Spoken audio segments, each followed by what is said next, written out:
प्रति सन्माननीय कीर्तिकुमार पुजार, जिल्हाधिकारी, धाराशिव, महाराष्ट्र। सर, फार प्रस्तावना न करता थेट विषयावर येतो। आपल्या एन्जॉयमेंटचा व्हिडिओ आम्ही बघितला। आमच्या डोळ्यातलं पाणी आटण्याआधीच आपण गाणी म्हणणाऱ्यांच्या तालावर नाचताय, डोलताय आणि आम्ही वेडे तुमच्याकडून अपेक्षा करतोय। खरं तुम्ही गाण्यावर नाही, आमच्या दुःखावर नाचत असल्यासारखं वाटत होतं। आज आम्हाला तुमच्या आणि आमच्यातलं अंतर लक्षात आलं। लोक काय हो, रडणारच, नेते काय आश्वासनं देणारच, पण आपण किती गंभीर घ्यायचं हे ज्याचं त्याने ठरवायचं, नाही का? पावसाचा अंदाज तर पुढच्या 4 दिवस पण आहे। नवरात्र मात्र वर्षातून एकदाच येते। मग तुम्ही जरा थिरकले तर अडचण काय, नाही का? हरकत नाही, पण त्याच्या आधी माझ्या काही प्रश्नांची उत्तरं द्या आणि मग तुमची डोंगराची हवा चालू द्या।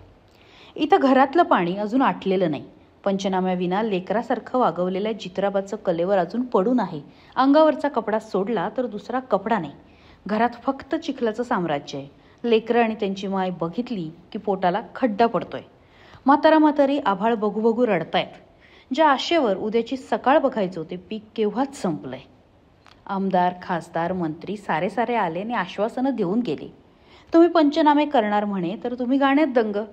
साहेब, किमान तुमच्याकडे आशेने बघत होतो। तरुण अधिकारी जास्त काम करतात असं म्हणतात, तुमच्याकडनंही तीच अपेक्षा होती। आता तरी आमची चेष्टा थांबवा। आमच्या मरणाच्या तमाशा करून त्यावर आनंदात नाचणारे प्रशासक होऊ नका। सांगा तुमच्या यंत्रणेला किमान लवकर आणि खरे पंचनामे करा। जखमा तर भरून येणाऱ्या नाहीत, पण किमान त्या सोलून तरी काढू नका।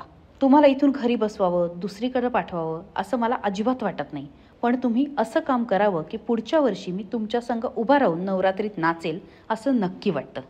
आई तुळजाभवानी तुम्हाला सुबुद्धी देव। तुमच्याकडे आशेने बघणारा बळीराजा।